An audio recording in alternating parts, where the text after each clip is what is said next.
Hello, everyone, and welcome back to another episode of Blame It on the Stars podcast. We are more than just your weekly horoscope. We spill all the tea on what's going on in the universe so you can blame your problems on the stars. It is Jade here. And it's Kara. And we've got a jam-packed week for you. 3 things are happening, one of which is considered a major astrological event. This is a major week. This is a big one. So pay attention, write notes. Crazy things are happening. But before we get into it, let's recap. Mercury just entered Taurus. It's only been in Taurus for a teeny tiny bit, but it's there. It's in Taurus. If you're curious to know what on earth Mercury in Taurus means for you specifically, what it means in general, what to expect, definitely listen to last week's episode where we go into way much more detail about Mercury in Taurus. It's pretty important because it does deal with the way we think about things. But before we get into this crazy busy week, this is your regularly scheduled reminder that podcast ratings exist and they are helpful for us. Feedback is appreciated. It is helpful.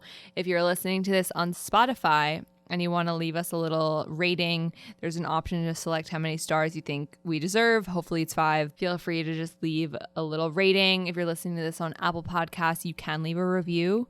So you can actually write us feedback. Hopefully you're saying nice things. If you don't want to do either of those things, sharing this podcast with a friend is also always super helpful for us. It lets us know that you think we are worthy of sharing with a friend, that you think this information is worth passing along, and we appreciate that. So thank you. Keep doing that if you want. We appreciate the feedback. It helps us do better. With that being said, let's talk all about this week. We begin this week with an event that only happens once every 13 years. The Jupiter Neptune conjunction. These 2 giants are on top of each other on April 12th at 10:42 a.m. Eastern Standard Time. That time, date, and information is from astroseek.com. What does this mean when Jupiter is conjunct Neptune? We see big booms in terms of social media, pop culture specifically. We're already starting to see some of this as we were leading up to the Jupiter-Neptune conjunction. This is a really big transit, yes, for some of us on a personal level, especially if you have Pisces placements, like in your big 3 or whatever. This could be a big deal, but Neptune deals with celebrities and things along those lines. And Jupiter conjunct Neptune in Pisces, which again is also dealing with the arts. That includes movies, television, creative things where celebrities exist. Neptune being, again, dealing with fame. We see a really big day in terms of pop culture, influencer culture, etc. So on that level, definitely pay attention to the things that are happening in the news. I'm sure celebrities who are tapped into astrology are taking advantage of this day and going to publish something really big because the likelihood of fame during this day is really high. If you are an artist who's like trying to get discovered, or like even an athlete, someone who's looking to have some type of talent be discovered, maybe take advantage of April 12th as well. Put yourself out there and reap, hopefully, the benefits and the blessings of this transit. But yeah, definitely pay attention to whatever happens. I'm curious to know. I have a little bit of, well, I'll talk about it in a minute, but Kara, what do you think? Yeah, I feel like you almost even undersold, dare I say, how like impactful it can be, because Jupiter also does deal with like travel and things on a global level. So like if you are an artist and you are someone who's like, I don't know, going to publish something, or if you see artists doing that, like the reach really can be so big and so impactful. And that's just like really exciting. The optimistic energy will definitely be there. I know Jade also touched on the spirituality aspects of it. It is just like a very positive time to be creative and to explore your spiritual side, and like even just like what your beliefs are, and just like find some sort of like meaning or purpose or big picture type of, I don't know, thoughts, I guess, about your life and where you're headed. Another thing that Jade touched a little bit on, but did want to just emphasize it again, that these are giant planets and they are affecting us on a collective level. So you might not feel this on a personal level very intensely in the same way that you might experience other transits, except if you do have planets in Pisces and this is impacting your chart in like a certain way, like then yes, this will be a big deal. But also it is, again, affecting lots of people and affecting the collective. So it might be a little bit more subtle, and it might kind of like build or kind of like, you know, shift into something that's new and different, but you won't really be able to like place your finger on it exactly until you're kind of looking back on it and reflecting and being like, oh yeah, like Jupiter was conjunct Neptune around then and I started this and now it all kind of makes sense. Yeah. I wanted to talk about too, because Jupiter's been leading up to this conjunction in Neptune for a while. I actually had this realization quite a while back. Now, not Pisces, but Neptune. Neptune can deal with deception, right? It's all about being tricked, deceived, scammed. And Pisces energy, well, it's pretty creative. We said this is a very big pop culture transit, deals with TV, movies, etc. Neptune deals with fame. Has anyone noticed the massive amount of media attention scammers have been getting with all these Netflix shows that are coming out? Inventing Anna, for example, that's all about scammers. Even like Bad Vegan dealt with kind of deception, not necessarily scammers. The Tinder swindler, scammer. Even to like, I don't know what the name of the documentary on Elizabeth Holmes is, or I think it's a show, but Elizabeth Holmes is also like someone who had deceitful practices. Like all of these things are becoming so popular in the media, and I know exactly what did it, and it's Jupiter and Neptune and Pisces. So not saying that you're going to get scammed or anything, because that's probably not it, but I'm sure that there might be some more juice coming out about these scammers, or even just more media attention from it during this time. I wanted to throw that in there because that's definitely noteworthy and worth discussing. But if we want to scale things back down to the personal level, right? Because at the end of the day, like, you're probably listening to this podcast because you want to know how this is going to affect you, not the whole world. I could be wrong with your intentions, but you might feel a lot more influential during this time. I wasn't born on the Jupiter-Neptune conjunction back when it happened in Capricorn, but I have Jupiter and Neptune fairly close in my first house, because that's around the last time it happened. Well, no, it happened in Aquarius and it happened in Capricorn, but I was in the Capricorn generation. I found that when you have this larger than life type planet, Jupiter, interacting with Neptune like this, on a personal level, you can find yourself becoming almost accidentally more influential. Specifically, like I said, if you have Pisces placements, you'll really notice this more than usual, that people are listening to what you have to say for some reason. They're following along with what your opinions are, maybe even copying you a little bit, but you just have that extra added boost of influence, which is why influencers get thrown into this mix of things that could happen during this time. Yeah, so as far as what you can expect, like, again, if you're an artist or if you're trying to get famous or whatever it is, like, take advantage of the energy for sure.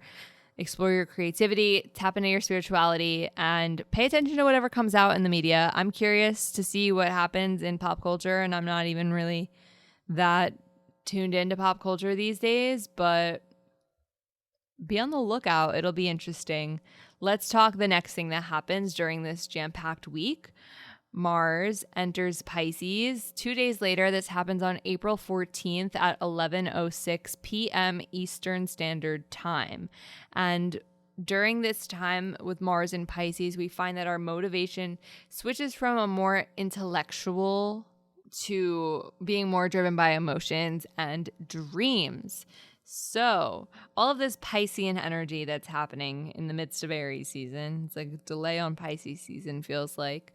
You might be really thinking about your big picture goals and your dreams that you have for the future and, how you want to feel, what your future life looks like. And that dream, that vision that you have for yourself is enough to drive you, is enough to be your motivating factor or the thing that motivates you. And your emotions, too, can also play a large part in terms of what your energy levels are like. If you're feeling down, you might act on that energy. Doesn't necessarily mean act out, but act accordingly to that energy and really just let your feelings guide you. Similarly, intuition can be a guiding force during this time.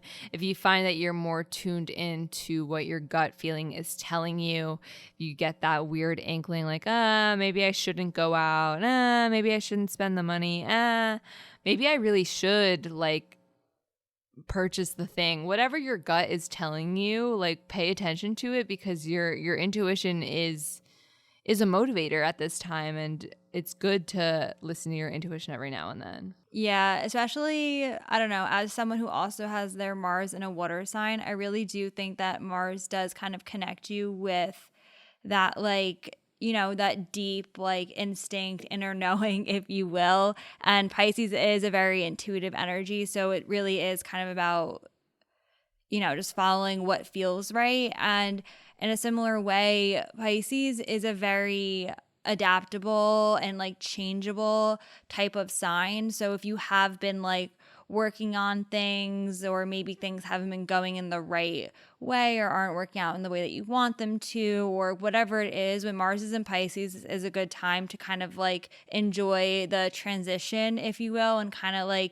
think about putting your effort and energy and action, because Mars, into other ways and kind of exploring that or doing something differently. I know that that's a little bit random, but did want to mention it because Mars does kind of deal with how we're going about and doing things, and also just trusting the process too, and being okay, I guess, if things don't, if you don't have plan A, B, C, D, E, F, the rest of the alphabet, all planned out, Mars and Pisces is okay with that. It's kind of okay, we're doing this now. We're going to see where it goes, and it's all going to be okay. Yeah. Also, too, Mars also deals with anger, and I would assume that in terms of anger, you might either want to run away from it or take a more passive approach, which is just worth bringing up.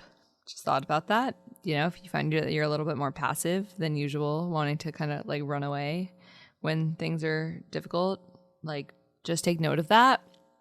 But also, with that being said, though, creative outlets for these feelings of frustration can be super useful if you find that you are getting really flustered and that your emotions are really getting the best of you. Having some type of, again, creative outlet can really help you feel a lot better and soothed during this time. And the last thing I wanted to mention with Mars and Pisces too is that there is this really strong element of wanting to help others and to heal others. And if you find that that becomes just a bigger priority for you than it normally does, if suddenly you're more willing to listen to a friend or help out somebody in need, or even donate to charity more than usual, whatever it might be, the need to help others and to want to heal and fix things can be more important than it normally is. Yeah. Even just focusing on yourself and your own healing and putting yourself first and your own wellness. I know we were just talking about burnout and things like that kind of recently on the podcast. You just might be more driven towards healing and focusing on yourself too. So I don't know. That's another thing to kind of look forward to, I think. Let's talk about the aspects that occur during Mars in Pisces. The first one happens on May 4th. Mars is sextile Uranus. This is a really good day to actually, like, we always talk about, like, get outside your comfort zone. But, like, sometimes getting outside your comfort zone requires you to actually take action on these things. Like, yes, like, I could have new ideas and maybe like say something that's different or think differently, which is definitely bold for sure. But sometimes you really need to actually take action to get outside of your comfort zone.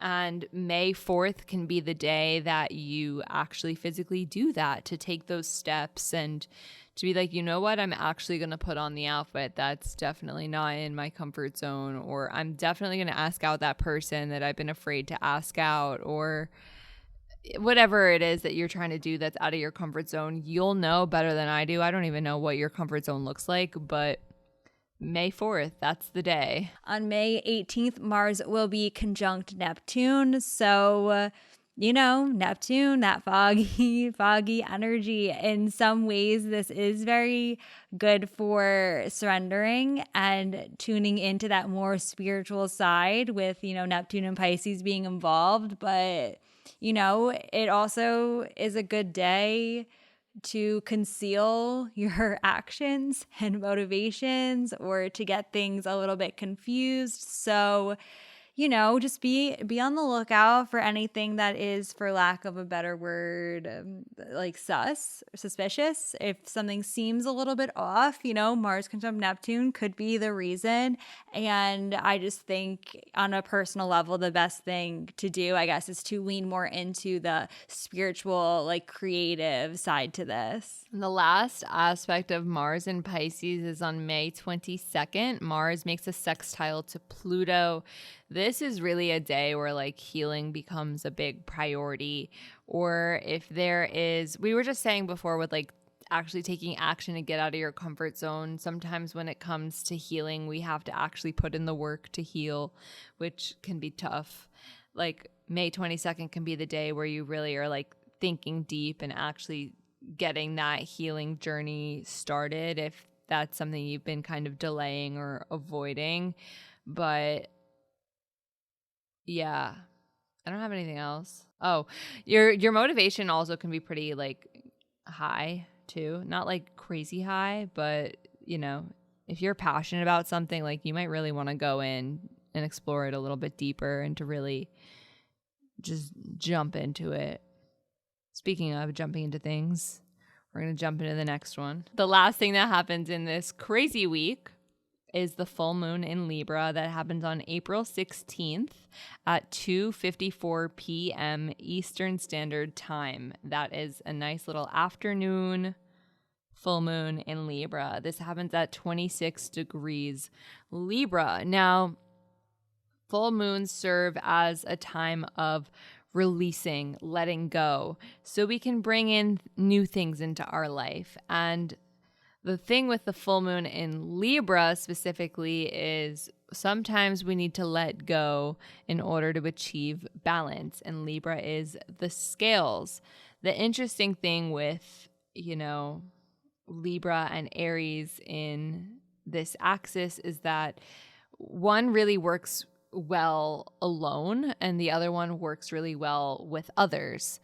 And you'll know for yourself personally where you stand on that spectrum. Are you someone who is very pro working independently, wanting to do things alone, or are you someone who is more interested in working with others, whether that be in a group, one-on-one, just having that extra person there?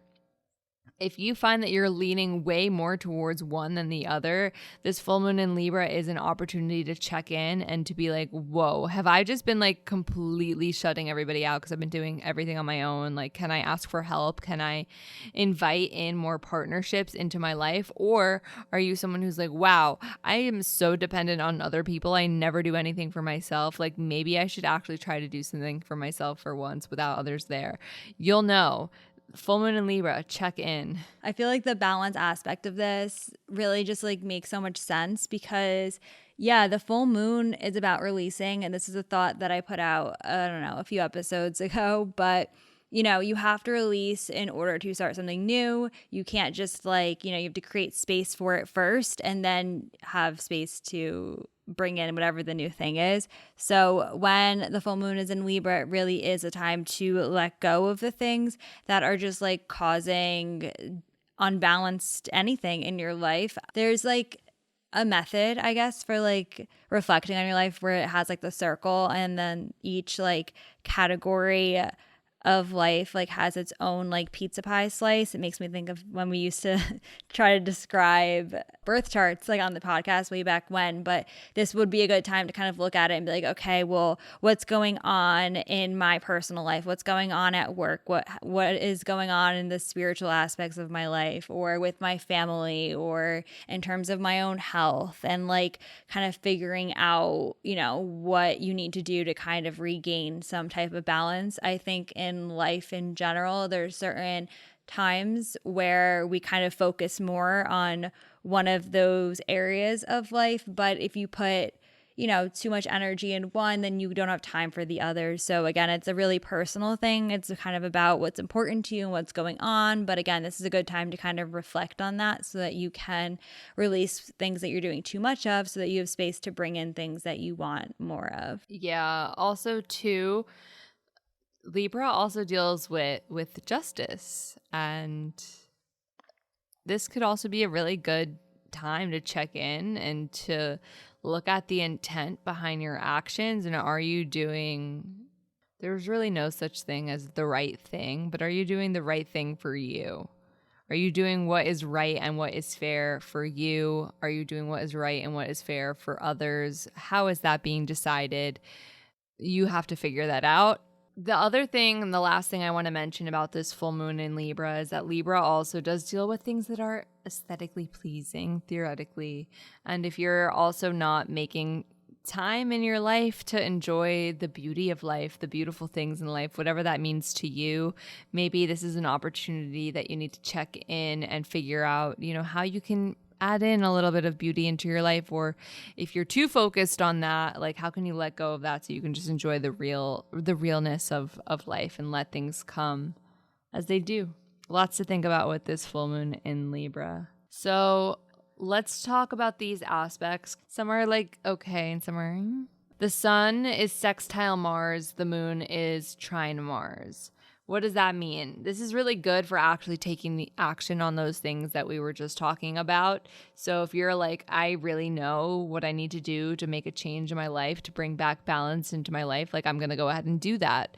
You have that added boost of Mars to support you into taking action on those things. With the moon trine Mars too, that's literally taking action on your feelings, on what your emotions are telling you, and getting the ball rolling in that regard. Also, with the sun sextile Saturn and the moon trine Saturn, there's this long-term focus. So these aren't like things that you're just like changing for in the meantime right now. These are things that when you do change them, they will have lasting, they'll last. These are things that are going to stick around for a while. So even too, if you're thinking of your long-term goals, like maybe your life is wildly out of balance right now, and that's not helping you achieve your long-term goals. So by bringing your life into balance, you can work on these things for your future, for the long term, etc. And there is this like added element of seriousness, some maturity to this that makes this full moon pretty nice, despite the other one that I didn't talk about yet. But yeah, definitely some good vibes in terms of like actually putting these things into motion and having them, withstand the test of time. Yeah, especially because Libra as an energy is very like relationship focused and kind of focused on making sure that everything, is all well and good. But I really enjoy having Mars there, making those positive aspects, because it is kind of allowing you to take a step away from that and to do what is right for you. I know Jade said that before, but it really is about, stepping in and making decisions that you need to make. And they might not be easy because, the aspect that we didn't mention yet is the square to Pluto. So naturally we have the positive Mars energy and the support from Saturn being like, okay, this is what I want to do. This is how it's going to be long term. And then the square tense aspect to Pluto, is kind of, I don't know, highlighting the fact that change is hard. And I think that we all have gone through a lot of changes with the pandemic, and it's not easy. And I think that that's just important to acknowledge, because the square to Pluto, again, is going to kind of bring that out. It's going to bring out maybe some of those, like, I don't know, fears or like insecurities or like, I don't know, just like that, like difficult, confusing type of energy. But I don't think that that necessarily has to stop you from making the positive changes that you want in your life and releasing the things that don't, serve you anymore, even if it's difficult. Like, we've been through a lot. We can do it. We can keep going. Fingers crossed. Yeah, I do want to put a disclaimer though that like if you feel really emotional this day or like things are really a lot, like that's definitely Pluto making this square here, being really uncomfortable in terms of our emotions, especially because this is the moon square Pluto. We've also talked about this before too, but being that Pluto's in Capricorn and that is kind of dealing with authority and authority's control over us. And, this is about partnerships and even to like fairness. Like if there's a lot of, issues with authority that come up or things that are just bothering you more than usual during this day regarding authority, like just take note of that. Like, you don't have to do anything about it, but just take note. It's always good to be mindful of what your thoughts are and how you're feeling and how they're related.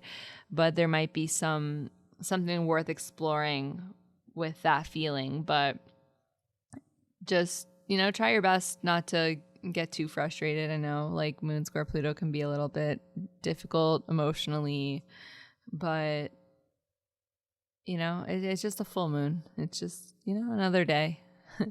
Another day in the astrology, which is going to be my mantra for what's to come. Anyways, next week we enter Taurus season, and one, almost happy birthday to Kara, a Taurus, but two, it's not a normal Taurus season. It's eclipse season with some retrogrades in there and some Uranus stuff in there. So stick around for next week and I'll be way more descriptive about what on earth is going to happen in Taurus season. Pay attention to that one. Seriously. I'm telling you, because I really think you need to pay attention to next week's episode. You might want like a notebook. Scorpio season 2 this year, like April, May, October, November are months that you need to be attentive.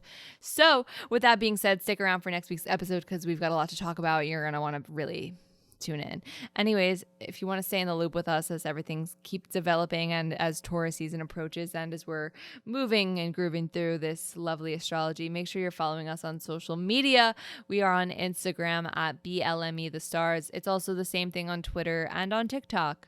And if you're interested in listening to this podcast on YouTube with closed captions on, go ahead and search Blame It on the Stars podcast on YouTube, and we do show up now. That's all for now, and we'll talk next Monday. Bye.